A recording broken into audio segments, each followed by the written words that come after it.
¿Y si te dijera que Fernando Alonso estuvo a 87 milésimas de Lando Norris en Zandvoort, y que eso hizo soñar a toda una afición con volver a verlo luchar arriba? Ese fue el viernes mágico del Gran Premio de los Países Bajos, y hoy vamos a contarlo en detalle. El asturiano firmó un día descomunal.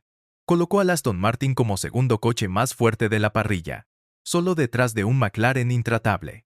Y lo mejor, lo hizo con consistencia, no con un glory run de poca gasolina o una vuelta aislada. Desde los libres, uno se vio sólido, acabando cuarto detrás de los McLaren, y en la segunda sesión voló con un 1.09,9, apenas por detrás del 1.09,8 de Norris. Aquí no estamos hablando de casualidad. Zandvoort es un circuito de piloto, de confianza, de ir al límite entre los peraltes y las zonas ciegas. Y en esa clase de pista, Alonso suele sacar a relucir todo su talento. El AMR25 respondió bien.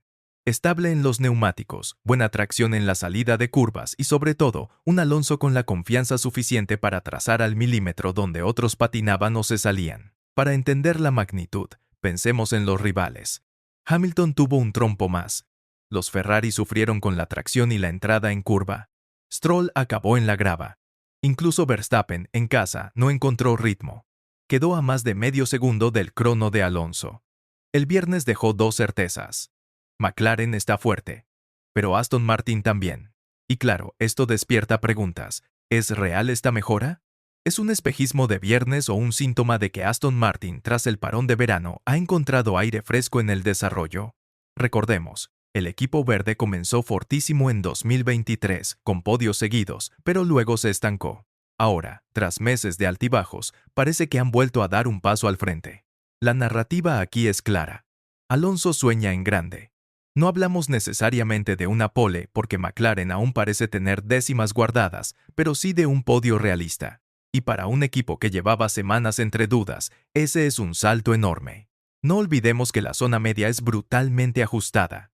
Williams, por ejemplo, parecía lejos en los tiempos, pero Carlos Sainz demostró que podía haber estado arriba hasta que una bandera roja le arruinó la vuelta. Franco Colapinto, noveno, firmó su mejor viernes desde que llegó a Alpine. Los Sauber siguen rondando la mitad de tabla, y Berman, con Haas, mostró ritmo digno de atención. Pero aún así, Aston Martin se despegó del pelotón.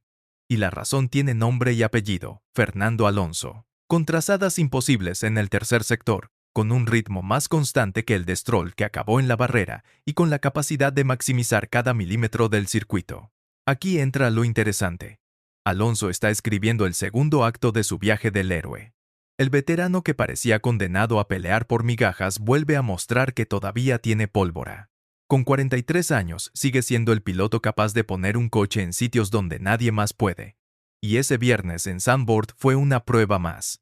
Lo gracioso, si se quiere, es que el paddock se volvió a dividir.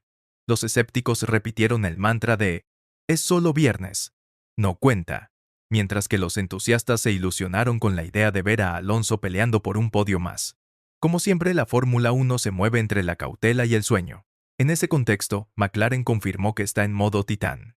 Lando Norris marcó la diferencia, Oscar Piastri estuvo apenas detrás y demostraron que, hoy por hoy, son el equipo más sólido después de Red Bull. El problema es que en Zandvoort Red Bull no estuvo tan cómodo.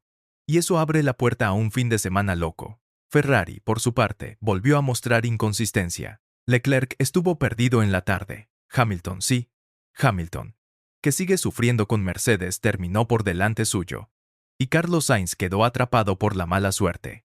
La escudería necesita una noche larga de análisis si quiere estar a la altura el sábado. Y hablando de Mercedes, George Russell dio señales de vida, sobre todo con el cambio de temperatura, confirmando que el coche alemán es muy sensible al clima. Hamilton, en cambio, volvió a tener un susto con un trompo que recordó demasiado a los de inicios de temporada. En medio de este caos, Alonso se mantuvo constante. Y esa es la clave. En un viernes difícil, con banderas rojas, con coches fuera de pista y con rivales cometiendo errores, él puso al Aston Martin en el mapa.